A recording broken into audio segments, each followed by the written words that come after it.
In 2008, wealthy British businessman Barry Pring was killed in a hit-and-run incident as he attempted to flag down a taxi in Ukraine. He had just finished dinner with his wife, former Ukrainian lap dancer Gana Tsutsina. She has been accused of being a black widow by Pring's family. This is a colloquial term used for a woman who arranges the killing of her husband in order to seize his fortune. At the time of his death, Pring was worth an estimated £1.5 million, which is around $2 million. The case was initially viewed as an accident, but after pressure from Pring's family, it was reinvestigated as a murder. Suspicions were raised when details into the nature of the accident were revealed. The car that had hit Pring was traveling at 80 miles per hour, had no headlights, and was carrying stolen license plates. Once the car hit Pring, it did not apply its brakes. The vehicle continued traveling, pinning Pring against the barrier for a further 100 meters. It was the best friend of Tsutsina who came forward as a witness for the case. She claims that Tsutsina was never in love with Pring, instead marrying him purely for his wealth. Barry Pring's brother, Sean, received a Skype call from Tsutsina to tell him his brother was dead.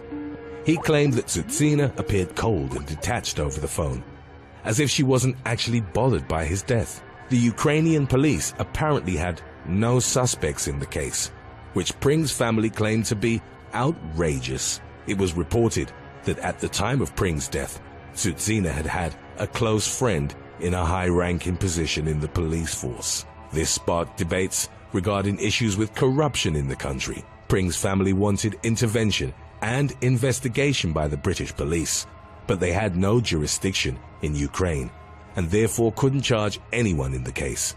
They could only assist Ukrainian police if given permission.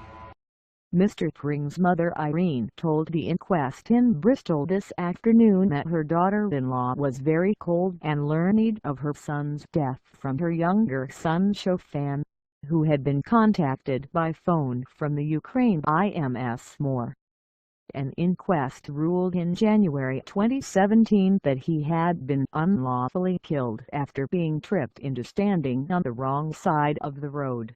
But Miss Moore had that inquest verdict quashed in March 2017, sparking the second inquest in Bristol starting today. We became suspicious about what happened the night Barry died, and we hired a private investigator and solicitor in the Ukraine to find out what happened, Mrs. Pring said at today's inquest.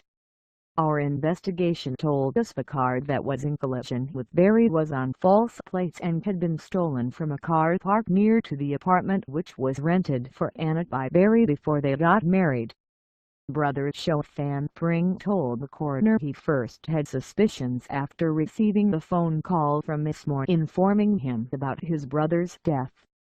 The coroner heard that Shofan had changed the locks to his brother's London flat to protect his assets after hearing of his death, and the family hired a private investigator to examine the circumstances. Shofan initially suspected his brother had been murdered for his assets, but the High Court hearing in 2019 brought by Miss Moore resulted in the family releasing a statement that she had not murdered him. The inquest heard those findings were not relevant to the latest inquest, which would fully examine the circumstances around Barry's death.